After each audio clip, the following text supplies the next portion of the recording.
And now, welcome to the Patriot Pulse podcast. And good morning, everybody. It is Wednesday, February. Yeah, I'm going backwards, aren't I, Fred? It's March 25th, and this is episode 252 of the Patriot Pulse podcast. And just as a reminder, we also simulcast to Two Guys Drinking Coffee and several other social media platforms, including OBBMnetwork.tv. And today we have two special guests, one of them back with us. We have Kevin Goggins and Sheila Coombs from Unite for Freedom. But before we get started, let's do a little housekeeping as we always do. Regardless of what platform you're watching us on, help us overcome the algorithms that are shadow banning us.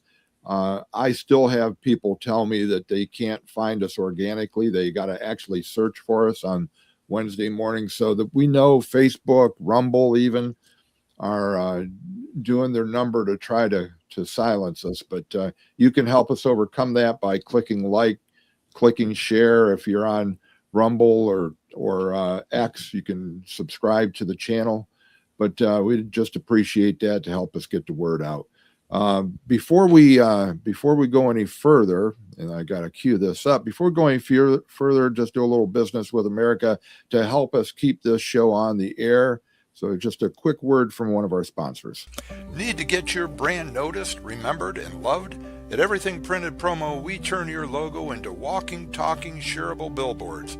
Whatever the occasion, we make you look amazing every time. Pens, shirts, drinkware, tech gadgets, you dream it, we print it perfectly. Visit everythingprintedpromo.com or call 888-619-9286 today. First-time customers get 15% off. Let's make your brand unforgettable. Okay, we did a little bit of business out of the way. And as I mentioned, our guests are two individuals from Unite for Freedom. And that organization is a nonpartisan volunteer civic organization committed to restoring the fundamental rights of every American citizen to legitimate representative government through legally valid elections. That's the key there, valid elections. Unite for Freedom has studied federal elections in 35 states and is the first organization to measure the current election misconduct as defined in criminal law. Unite for Freedom forensic audits of official public election records shows that our voting system is broken, and we've been screaming that on this podcast for 5 years. Yeah. And the intent of qualified citizen voters has been drowned out by error. And they asked the question right on their website: how do we secure liberty and prosperity for future generations? And the answer to that is only by securing every step of the election process can we ensure that we have real voters, real votes, real counts, real proof, and the real representation and real America for which the citizens voted. That's a lot to say, especially first thing in the morning. So let me at this point here welcome onto the screen here Sheila and Kevin. And 2 weeks ago, we had Kevin on the show with fellow election integrity fighters Randy Barber and Kim Wathen, those two are also part of Unite for Freedom. On that show, we discussed some of the work currently being done by the organization. This week, in addition to learning more about what is going on in Texas and now Pennsylvania, I want our listeners to really understand more about Unite for Freedom, the organization, and we can put the banner up here on the screen, and uniteforfreedom.com, which is their website, and just get a more in-depth understanding and maybe find out how people can get involved in it and how everybody has a role in securing our elections. So welcome you two. Appreciate you coming on today. I'm going to throw out the first question, and you two can fight over it and decide how you want to. So would you explain the purpose of Unite for Freedom and explain the specifics of what is done within that organization? Good morning, Jim and Fred. Thanks for having us. I can take that question. So what Unite for Freedom does, in addition to what you already said at the top, is that we take measurements of the state's own data. So it's not our interpretation, it's not statistics, it's just facts. And what we measure is instances of unlawful or apparently unlawful election violations. So we're looking at voter registrations, whether or not those people are registered in your state according to the law. And then we take that a step further and we ask whether any of those people who were unlawfully registered, not following state law, actually voted in an election. And then we look at whether or not the states can reconcile, kind of like you would balance your checkbook, whether or not the number of voters equals the number of votes or ballots that were counted. And in no instance have we found a state where they can reconcile their books. And so that led us to start asking more questions about whether these people are real or not. And we started downloading the voter files for the same election over and over again over a long period of time and comparing those files to each other, knowing that the files should not change because once an election is certified, it should stay the same. But what we found is that those, as we measured it, there were changes continuing to occur in those voter participation histories over time. So people would appear and disappear months and years after an election had occurred. Does anybody have an explanation for that in the states? I mean, in the the whatever organization that the election bureau or whatever you call it in the state, have they been posed this question? How does this happen, and what do they say about it? If they let me introduce you to the term clerical error. Okay. That's over time. Whenever we've presented them with any of our evidence, that's basically what they say: human error, clerical error. Except the numbers that we find are well beyond any type of human clerical error. Some of this data that Sheila was just talking about, which we call vote tampering, is relatively newish for us to release within the last, bit of time. Whereas the scorecards and other things that we've literally shared with secretaries of states or attorney generals or other people in situations or places of power that could do things, there wasn't any real explanation, and they really can't argue the data because it's hard fact data. So, and they just try to excuse it away and say, there's articles written about us over time. It's like, well, we don't understand. Unite for Freedom doesn't understand the election and how things work and how, when people, and what we ask them then is, okay, we gave these guys our data many times, many of these states, like 20 states last year, we gave them the actual numbers and the people and said, can you guys look at it? They don't even have the same programs that we use. We don't use like our own custom programs. We use programs that you buy off the shelf, SQL and Python.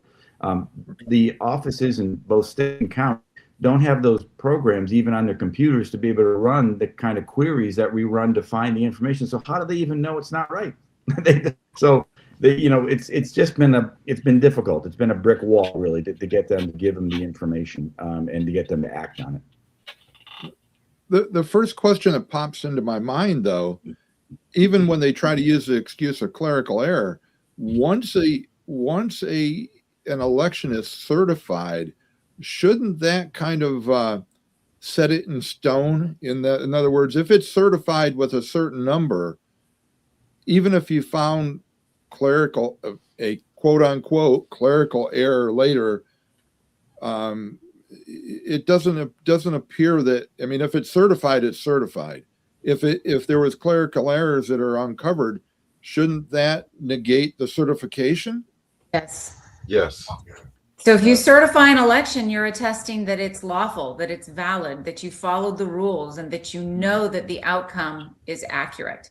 So if that's the case, and you know the outcome is accurate, you can certify it. So why would the numbers change later? Or, if it wasn't accurate and the numbers have to change, then why was it certified in the first place? Exactly. And there really isn't a third option. Yeah. And that was kind of my point, is that, and according to, and I know that Randy Barber is involved with a lot of different different organizations in New York State, especially with regard to the vote. He went out and canvassed and so on and so forth. So he was very, but the other part of this, and I don't know if your numbers go to this degree or to this end, that the numbers coming from each of the counties should add up to the total vote record. And for example, in New York State, it'd be in Albany, or in Pennsylvania, Harrisburg, but they never match. And that should be part of the certification process too. If there was 25 million votes cast in Pennsylvania, if you add up all the counties, that's what the Harrisburg should say too, but they don't. So how does that, do you folks address that, or do you look at the total numbers as well? What we've got, that's funny you should mention that, because our most recent, one of our volunteers in Missouri has an active HAVA complaint, and that's part of her complaint is the number don't add up from the state, the county, and then there's also federal numbers that get announced like 6 months later, Right. as well. Also, we need to remember, so yes, we do go after that because it's very simple. Why shouldn't Right. it? Banks balance their checkbooks their books every day, and we can't balance the book. And the other thing about certification is these guys don't have to certify within 48 hours. They're certifying like 3-4 weeks after the election, so they have all that time to do whatever they would need to do to make sure the numbers work, to get all the information from the county to match it all up and to make sure it's accurate. It's not they're under a tight timetable to certify. So it doesn't really make any sense. And it really just points to the fact of what we see when we look at is there's somebody on the back end making changes. And honestly, the states generally, I don't think know much about. Counties pretty clearly don't know that this happens.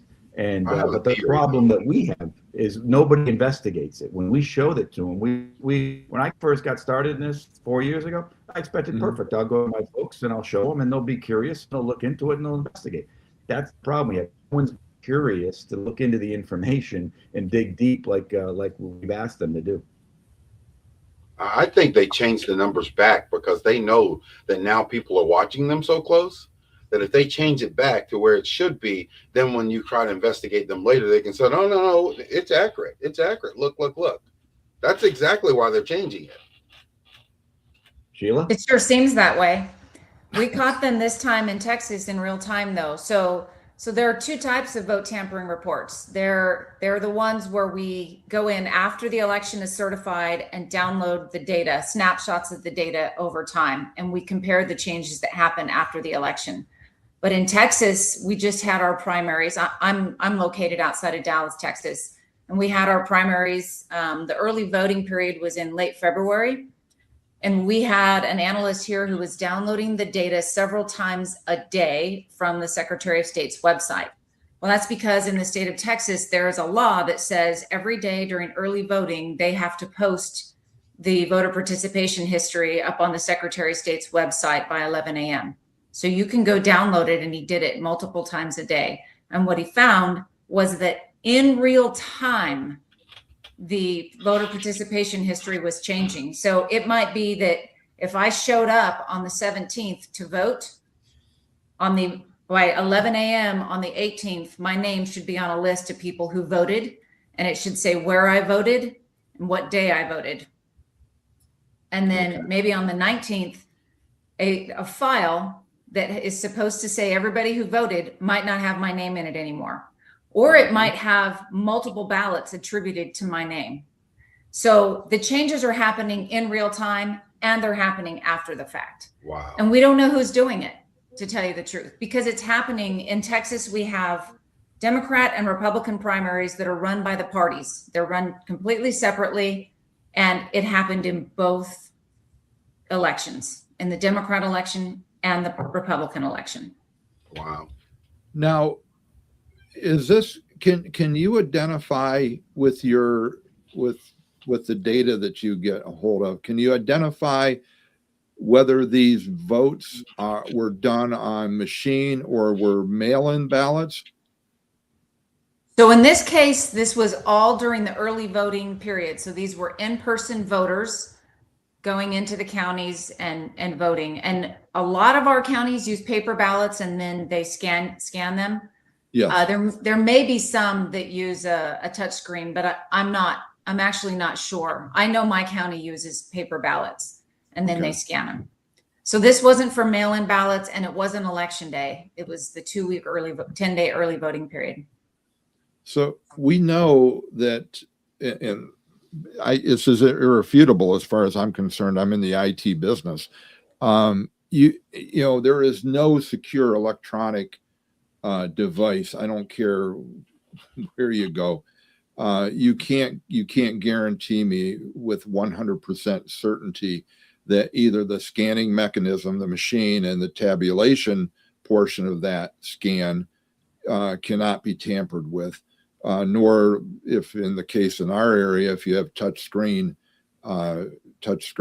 voting machines, they can all be hacked. And there's been, I'll just say allegations, because nobody will come out and say, here's the smoking gun, we can prove this. But there's been allegations of foreign entities hacking our systems and doing these things, which I think is one of the basis for Trump and his threat. I won't call it a threat, but the possibility that he may bring the federal government into this, because it is it's an attack on our country. It's attacked by a foreign entity.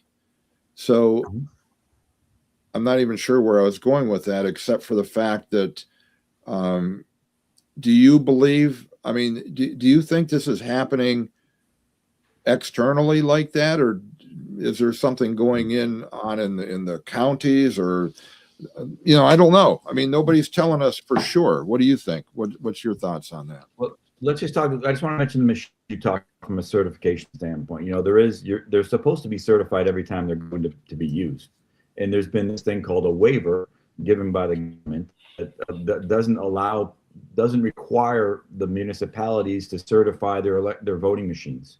So technically they're out of compliance just with that part to begin with. So I think that's an important part for people to realize, that these machines are supposed to be ongoingly certified, and they're given a waiver that that's because it's too expensive, it's too hard, we don't have enough technicians, or whatever they're going to say, that they can't do the job. Well, then we can't use the machines if you can't. So Exactly. That's just one factor. That's one of the pieces that we argue, but we have many, but that's one of them. So this happened in 35 states. So we don't, my personal belief, now I am a volunteer for Unite for Freedom. I am not a spokesperson. So my personal belief is that this is happening well beyond, localities, statewide or county. Now, do people realize it or partake in it at certain high levels? I think that will hopefully remain to be seen. There is some good news.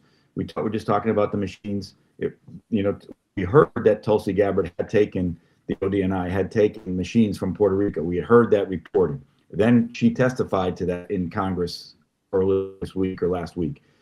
So that she did take a machine from Puerto Rico. So that's great, because they have her hands on a machine. So if there's things going on, that when we believe there is things that there will be ways to find what's happening inside some of those machines, then that will be helpful, as well as the ballots from county and the ballots that they took from Maricopa County, right? All those reports will be coming out at some point when they're ready to release them. And we're very optimistic about what those will say. And we're pretty sure what they'll say, but we're optimistic about the impact it will have on the country when we realize the truth by what's been happening. Okay. I got a All right. question. Now you Sure, said that yeah. they could check that file in Texas, and then one day at one point you could see that you did vote and you didn't vote. So you can actually see how people vote when you check that tabulation. No, you don't see how they vote. You see that they did or did not vote. Oh, okay. I was just You curious can- because I was going to say that's pretty good if you could, because then you can do a random search and ask people randomly how they voted, and you could find out if they were cheating. Because what if they're changing people's votes? Well, I mean, who wouldn't want to control the budget of one of these municipalities or states or the federal government? If you could do it, why wouldn't you? So I can't imagine if they're just in there manipulating who votes, that they wouldn't also be manipulating the outcome of the vote. Right. But we don't know because the actual vote is separated from the voters so that you have secrecy of the ballot. Yeah, Mhm. I see what you're saying. Yeah, Tom mentioned here, and this may be part of the problem too, is that people are just apathetic sometimes. I mean, and I've heard it said, we know the elections are crooked, but what are we going to do about it? And a lot of people even go to the next step of saying, I'm not going to vote again because it doesn't count or it doesn't matter. That's what they want. Yeah, really. So So that's actually, I think that obviously there is some cheating going on. We don't know who's doing it, but you can only cheat so much before it becomes really obvious and people rebel. I mean, look what happened in 2020. People were showing up and being told that they'd already voted, and they knew that wasn't true. So I think that opting out of voting is the wrong thing to do, and we shouldn't be apathetic about it. I think in some cases you can overcome this until we can get our government to do a full investigation and figure this out and take the national security threat seriously. And did you say that was Tom? Yeah. Yes. So is that Tom Eddy? Yep, So- that's Tom Eddy there. I have heard from Tom Eddy directly. Tom, I wanted to say thank you for your donation and the very encouraging note that you sent after Kevin and Kim and Randy were on last time. It was a very nice note, and we appreciate you. And Great. it's honestly, it's patriots like Tom all over the country that are just going to get. Look, Sheila and I, we didn't know each other 3 years ago. We talk 4 or 5 times a week now, or we're on calls where met a few times, and it's great. You get to meet patriots, but that's what it's going to take is people getting involved to step up in small ways. We're not, we're a grassroots organization. Nobody in our organization gets paid. We do this for the good of the country. We've got like 100 data people that do deep dive data, and all that's on our website. The actual backgrounds of some of our data people are on our website, and these people don't play. I mean, these are high quality data analysts at high levels in multiple organizations that you all have across the country. And these guys are great, and they do the hard work. And we've entered our evidence in 9 federal lawsuits under the penalty of perjury. So we're very confident in our data. But what we need is great patriots together to get together and continue to push. We're organized at the state level. Every state has a chapter generally where you can get organized and you can get a little bit of a leader there. And we do things like on the SAVE Act right now, right? We're going through our chats and our calls, and we're calling folks on the SAVE Act. We know it's a tough push uphill, but we're as many organizations are, right? We're pushing for the passage of the SAVE Act. But if you see the Save America Act, 85% positive act can't get through. Absolutely. It can't get through. That just shows you, if you think about what the president is going through and the administration is going through, that's what they're up against, right? They can't even get an 85% positive issue passed in the Senate. So and then you try to get it down to the things we're working on, election integrity and working closely with some of those folks. And it's a tough climb, but it's what it's going to take? It's going to take a whole bunch of patriots like Tom and others. When they look around, they say, holy cow, like Sheila said, there's so many that got involved. We can't face the wrath of these people peacefully. We can't face the wrath of these people. We need to take some action, and that's what it's going to take. And that's why we continue to to do what we're doing and put reports out, talk to people, get people involved. And we've got other plans that we're doing as far as organizing with legislators and all those things. But we have a good plan. We have a good group, good organization, and a lot of great patriots. So one thing you can do, like there's some folks who can donate, that small amount is always very helpful. We do file lawsuits like that lawsuit I mentioned with the HAVA complaints. We have many of those going on. We also have just basic infrastructure costs and things, travel. Some go to DC quite a bit. Some of us go to DC quite a bit to try to push the flesh there, get things done. So some costs, but those kind of things. Or you can just go and become a volunteer, and you can help us. You be on our chats and get ready to call for the Save America Act, or you could have a conversation with your legislator and explain to him our data. Now we have training on understanding our data in deep dives, so you can talk about it. Talk to the legislator, because we do believe the president will need to come and act at some point with an executive order or more. And when that happens, we want to have a groundswell of support, including legislators across the country, to stand up and say, I support this action because of data we have and other groups have, but specifically our data, because we want that investigated fully, finally. I know. Yeah, go ahead, Fred. This is a question. Now, this is what we need to make easier. I know that they want to protect people's privacy of their vote, but there should be a way for anybody to go in and look and see how their vote actually posted in the system. Is there a way to do that? No. See, now that would change. That would be a game changer, because I've been a poll watcher for the last 4 elections, and I've had a few people come in and say they want to vote, and they say they've already voted. Well, of course, our judge of elections here just they'll call the sheriff and have the sheriff look into it. But my point is, if people could actually go in there and see how they voted, they might find corruption that way too. I know that's an off the subject kind of thing, but that's something that needs to be, it's still private if you can check personally on how you voted. Yeah, that's interesting, because it kind of goes against the idea of a secret ballot. But that's not secret to you.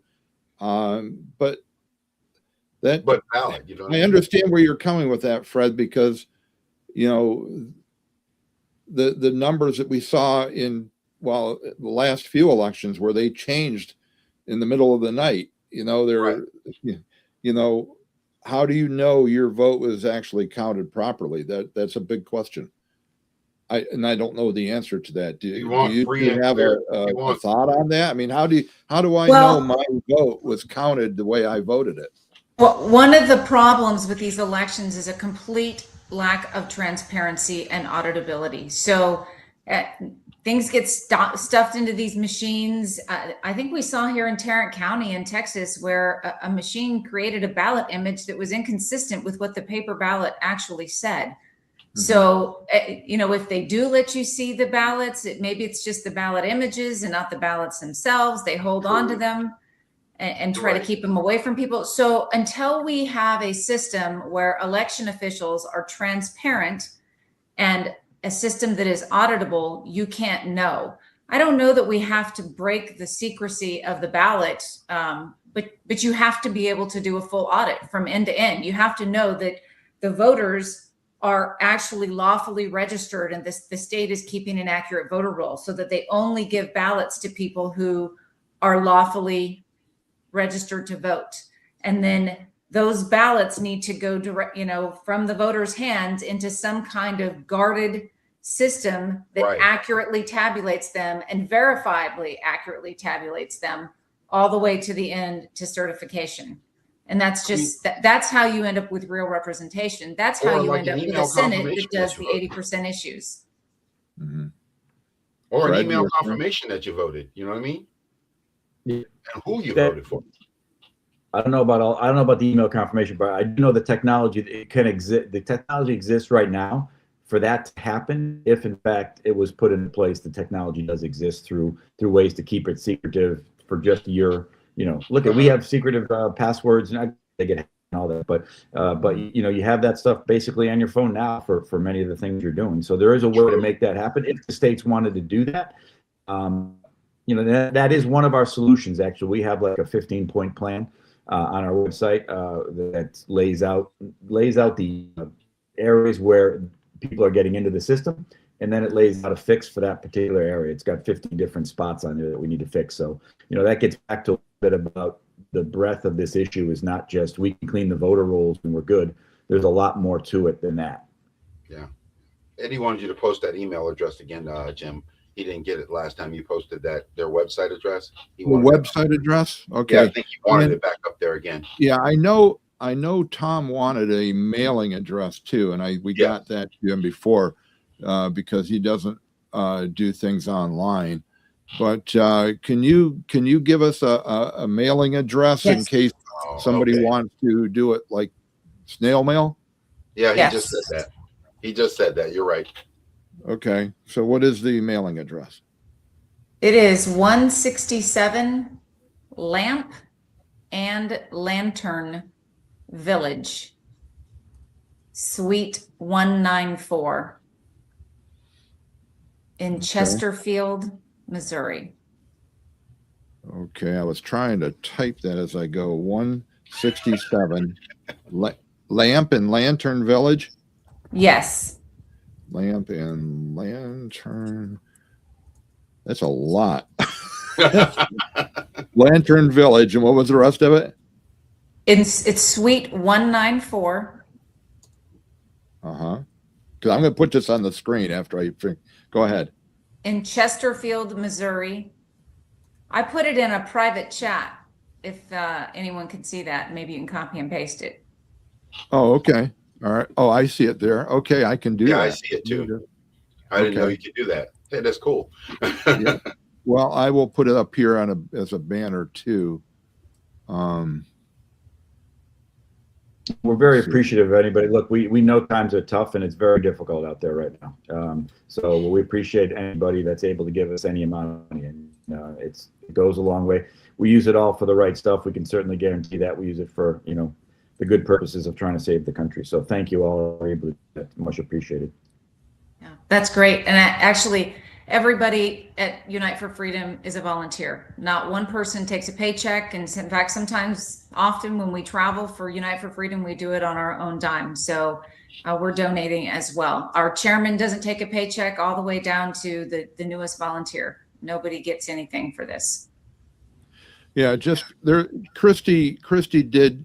This is a little off topic, but I'll answer the question.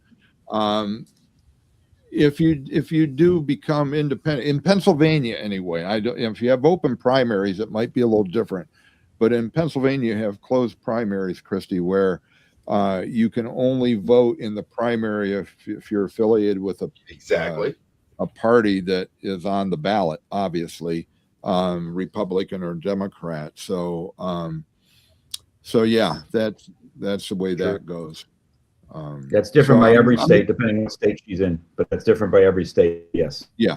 Some states do have open primaries where you can cross party lines and vote in different primaries. So, and independents can vote as well. To me, it's a waste being an independent because your voice can't even speak to decide if you don't want that guy in office. You don't get a choice. You don't get to vote in the primaries. You don't get to do anything. Your voice, you're just sitting back and allowing it to happen. And then you vote on the difference. It's complete. It's exactly where they want you to be. Independent. You're useless in trying to stop somebody from getting in office. Agree with you. I think unfortunately, I'm sorry, I might make some people mad on that, but to me, I know a guy who's a Republican who registers as a Democrat on purpose so that he can hear what they're talking about. I think the problem is the parties over the years haven't really done a great job with the trust that they've been given, in my opinion. That has caused a lot of people to be disenchanted with both parties. In my local area, the largest growing party is the No Party or Independent Party. This should be the American Party where you just get the vote on everything. Yeah. Well, you do in the general election. Hey, I want to get back to you had briefly mentioned the elected officials, okay? And it still boggles my mind why, when you present them with evidence such as this and in other things like Randy's been involved, when you actually present them with evidence in black and white, they will not act on it. Or not only that, some of them are even hostile to it.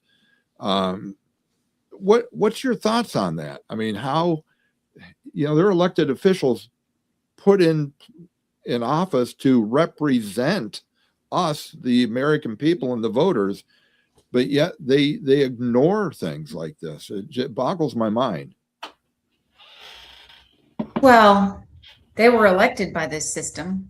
I mean, that's a cynical take, and that may not be what it is for some of them. Some of them may have good intentions, but they don't know what to do. If they're a part of Congress, they're one person in this body of hundreds of people, a lone voice, and they can't do anything alone. So they just kind of go with the pack. I think sometimes that's the case. We've got one state senator here in Texas who is actually pretty good about elections and wanting to fix elections, but he's one guy and he has other things that are important to him, and he can only do so much at a time. He can't fix the whole system. So one piece at a time, he tries to chip away at it. Right. Mm-hmm. Yeah, Tom wrote there that he sent letters to our politicians about getting that change, that no matter what party you're in, you should be able to vote on it, but they won't ever answer that letter. Hey, before we get too far into, because we're about halfway through, Kevin, you had talked about, bringing the website up on the screen, and do you want to do that now and talk to people Sure. about how they can get involved with this and what to look for on the website? I can bring that up if you'd like me to. Sure. You bring up any page you want. We can figure out where you are. Well, And then we can end up getting over to the Pennsylvania part. Whoops, I got the wrong one. Hang on a second. Let me get the other one on here. Right, that was PA. Right. Yeah, that was that PDF you sent me. I want You just the go to actual- Unite for Freedom, Unite and the number 4 freedom.com, which is there right there. There's you can get right involved right there, right after one other. You can volunteer, you can donate, or you can stay informed. Stay informed is just going to get you on our email list, which we send out a newsletter every Thursday at 10 o'clock in the morning. That talks about our updates for the weeks, right? And then so you can do whatever you want to do. As far as involved, we have many areas that we need help in. We're just really ramping up our HAVA complaints across the country. So anybody with a paralegal background, we could certainly use some volunteer help on that. We'll be organizing complaints all over the country, so that will be helpful. But there's many other areas we need fundraising and marketing and many areas. So by all means, join us if you've got the time and you've got the inclination to help save the country. So that's great. So we got a lot of opportunities, and but you can also just donate right from that page. You can do everything you want right from that page.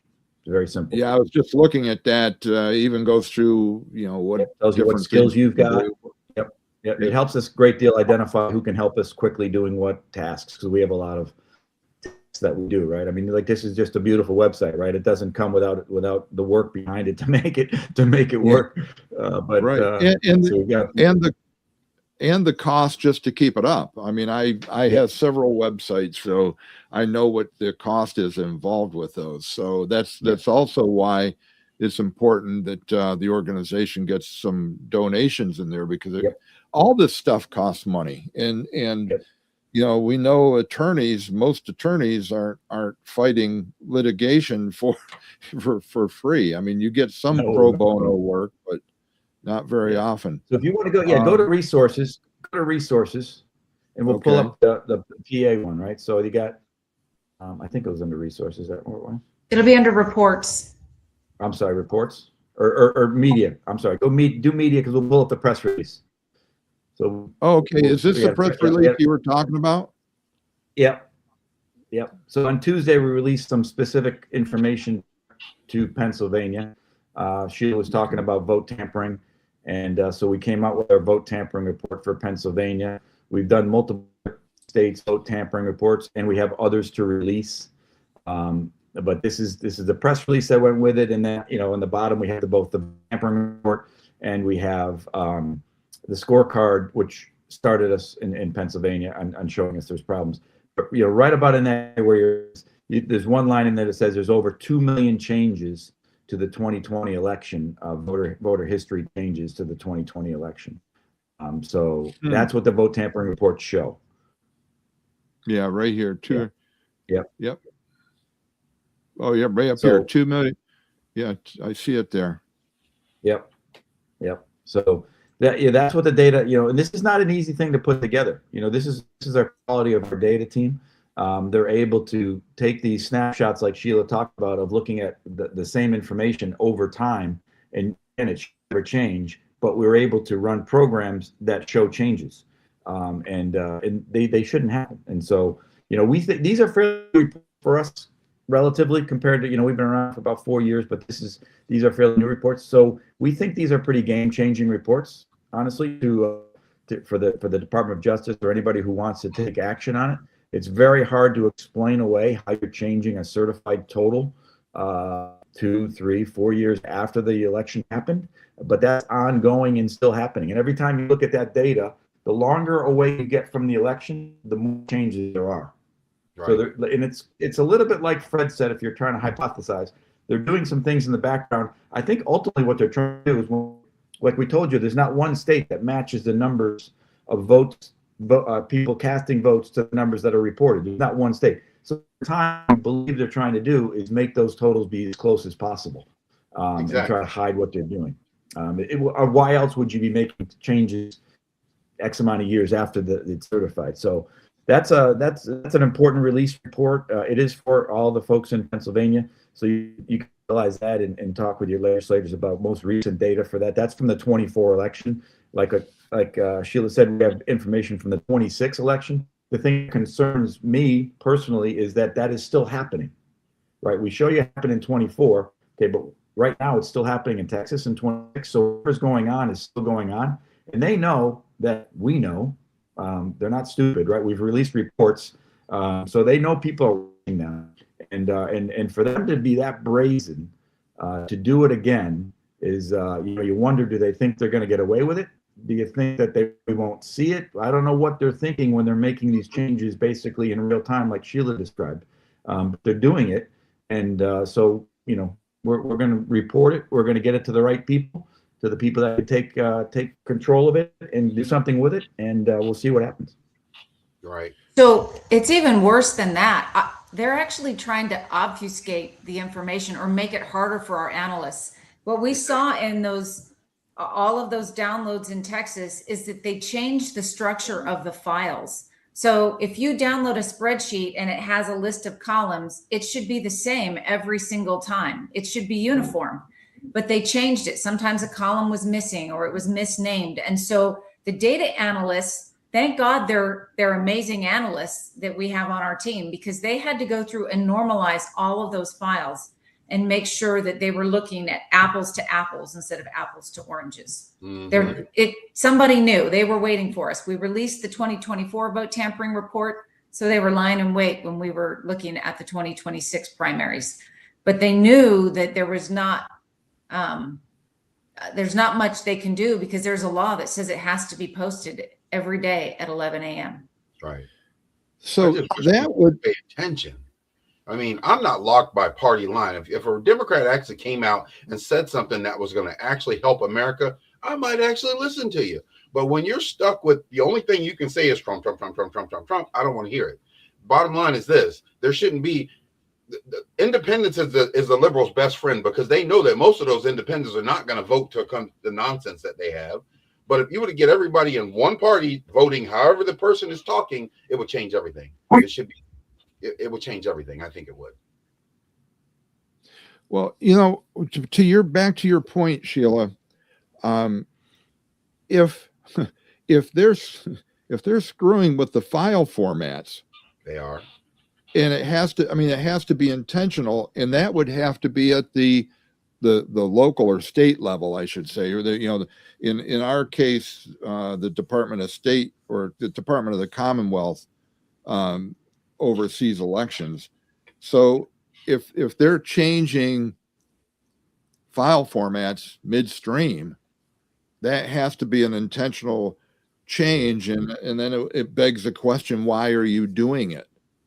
Well, it definitely looks intentional. And, according to our data team, the only reason, and these are experts in database management and data analysis. And according to them, the only reason they can think of that somebody would do this would be to make it more difficult for them to do analysis, or to stop them if they weren't such great data analysts, to stop their analysis, or to discredit their analysis. So as far as who's doing it, I don't know. I mean, the system from start to finish is just riddled with holes. It's like being in a boat full of holes, and you can't bail out enough water to stay afloat. So it could be anybody who's in there at any time. I don't necessarily blame the state officials for the changing data. That they're certainly responsible for not following the laws with respect to voter registration. They're certainly responsible for not following up on the data we presented to them. They're responsible for not following the law for certification of these systems and auditability and all of that. But they may, or how many of us really think it's likely that all of these state officials have the expertise to be in these databases making these changes? Most of them are bureaucrats.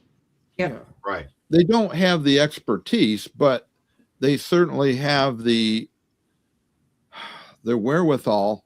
I won't necessarily say authority, but a wherewithal to demand transparency and to demand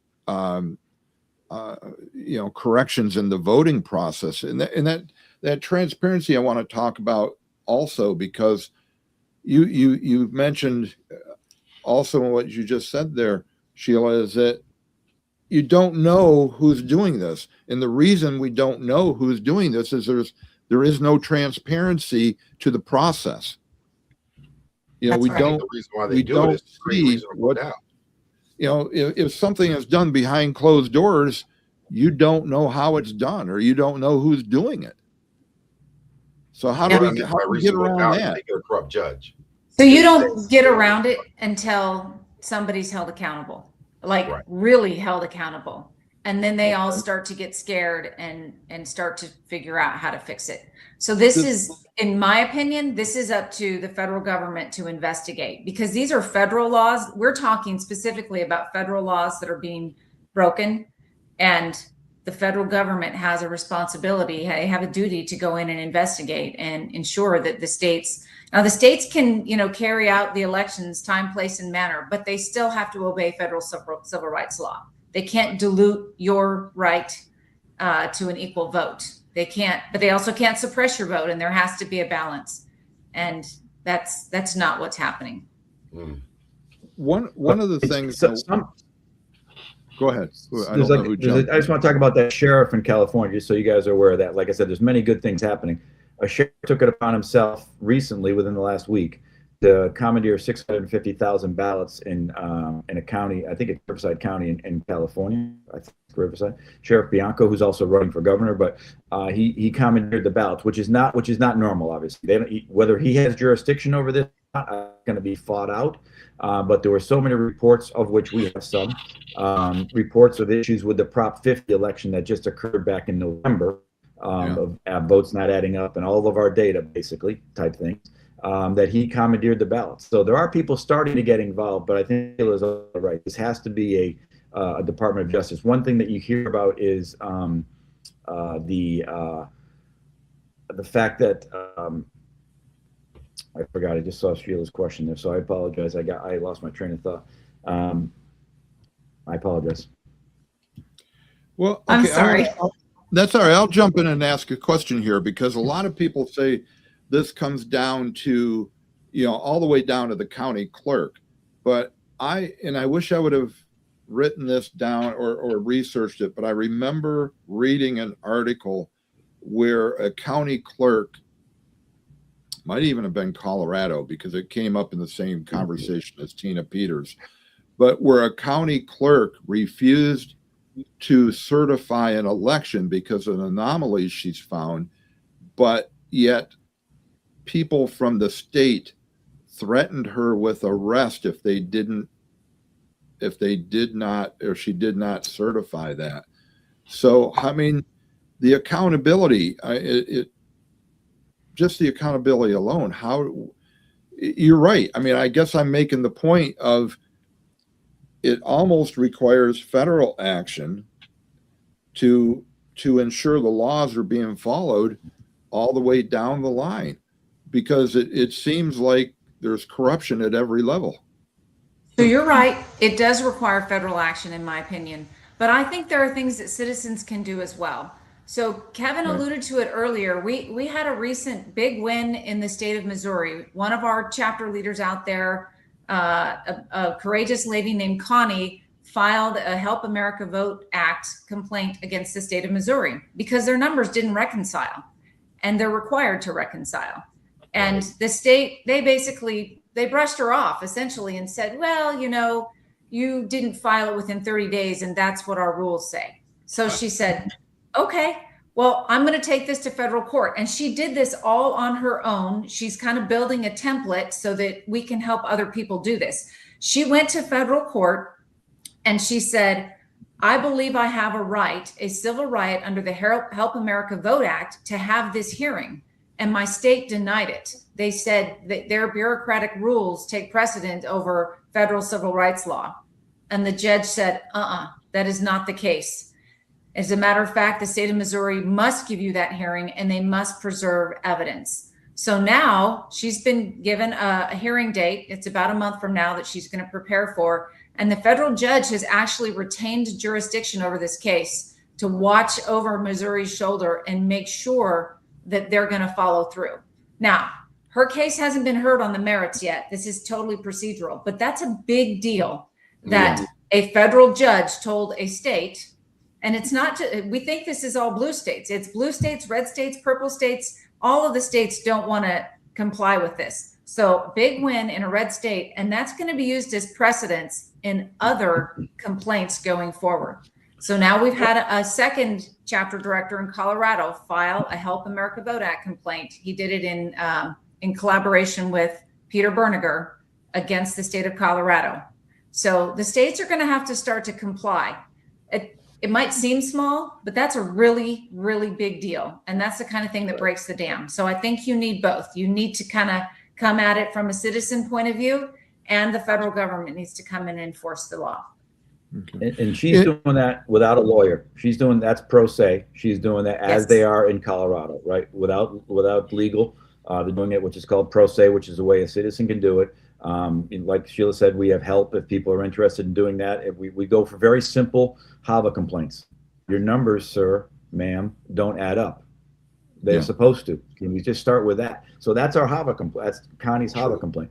And we'll do that in multiple other states because it's the same everywhere. And that will build a little bit of momentum, a lot of awareness also for the Department of Justice to be out there looking at these cases and seeing what's happening. So a lot of good things can come from it. The one thing I do remember I was going to say is what we got, the way the federal government can fix this is one of the reasons we get thrown out, or all of our lawsuits mostly, or almost all of them, we have the famous word you hear, clerical error. You also hear standing. Those are the two big words coming out of blaze in your head. Clerical errors and standing. We didn't have standing. So the federal government has automatic standing whenever they bring a case against the stuff that we're talking about. So if they were to get involved in any of our cases or bring any of our cases, they have automatic standing. They go right to the top. So that's why we feel like they can get involved and work the case.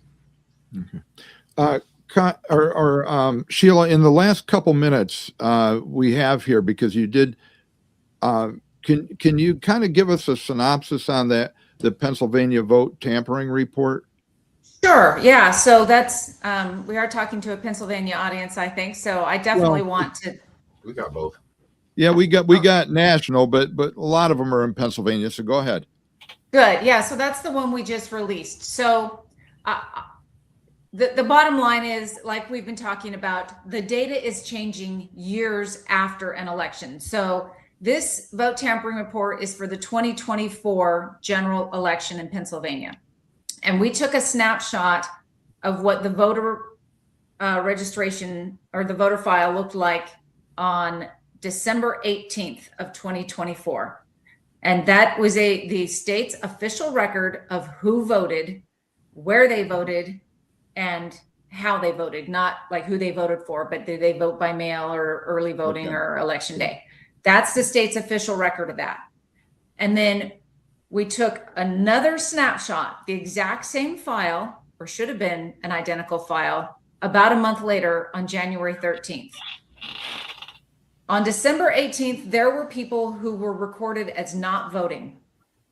But by January 18th, there were 1.8 million of those same people who were recorded as having voted.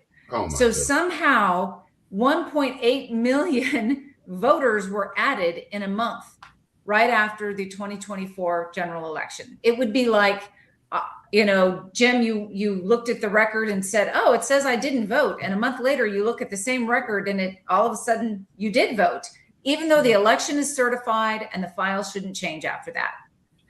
So the opposite is also true. There are instances where 4,000 people in that first snapshot that was taken on December 18th, they show up as having voted. Right. But by January 13th, that vote history is missing. That's ridiculous. I don't know where those votes went. That's crazy. Now, why don't we start putting the people in jail who certify the elections that are wrong? I'm sorry. Well, no, I mean, you've got certification being done at the county level, then you got True. certification being done at the state level, and it's probably hard to. Who are you going to go after? You're going to go. I think ultimately you're going after the Commonwealth in Pennsylvania. In this case, the Department of the Commonwealth, and that are responsible for the election process. But yeah, I agree with what Fred says. Until somebody gets charged or somebody goes to jail over this, it's just going to continue on. Keep going, exactly. So, well, we've got That's three minutes. 3 minutes. I'm going to 1 minute apiece. Any last words for us here? Go ahead, Sheila. Either one of you? Yeah, sure. I'll just say, first of all, elections have consequences, right? They're consequences of policy and law and culture and our identity. And Congress makes the law for all of us. So in the case of Pennsylvania, you have 2 senators, you have 17 representatives, and they all participate in that process and make the laws for all of us. So when Pennsylvania's elections aren't valid or Texas elections aren't valid, it affects all of us. Yeah. And that's why we have to fix it. We want to stay focused on the truth. We want to stay focused on the data. And, we don't want to speculate about what's going on. We want to fix it. We're all here to fix it. Okay. Kevin? That's what I would say. We're here to fix it. We'd love to have come join us in any way possible. We really are just a group of patriots that want to save the country. That's our ultimate goal. We want to get our country back. The elections literally key that picks the lock. If you think about all the issues that people have, they go back to the fact that our representatives that we are electing are not do will the people that they're elected for, and we have no way really of addressing that. So the clean elections, valid elections will do, because they'll realize that they actually have to vote for the Save America Act. That's an 85% issue. They have to pass it because the people want to pass it. So that's a most example right now of the fact that they don't feel like they're held accountable. And so clean elections, valid elections will get them held accountable. Come join us and we'll fix it. All right. Appreciate you two for being on today. One of the thank you very much for that. One of the things that we always do is we always close our podcast in prayer. And we might fall off of OBBM network right at 10, but that's all right. We'll say goodbye to them right now. But Fred, would you close us out in prayer and lift up especially the work being done in Unite for Freedom? Yes.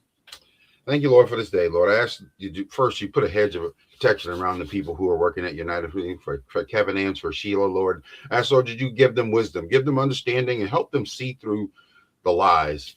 All we want is truth, and truth is the only way that we're going to get through all of these problems. Lord, I ask, Lord, you give everybody who's wanting to help wisdom and give them a direction of how they can help and get involved, that we would not sit back and allow this to happen. We just want absolute truth, Lord, and I ask you to bless all the listeners, Lord, and give us wisdom beyond our understanding. In Jesus' name, amen.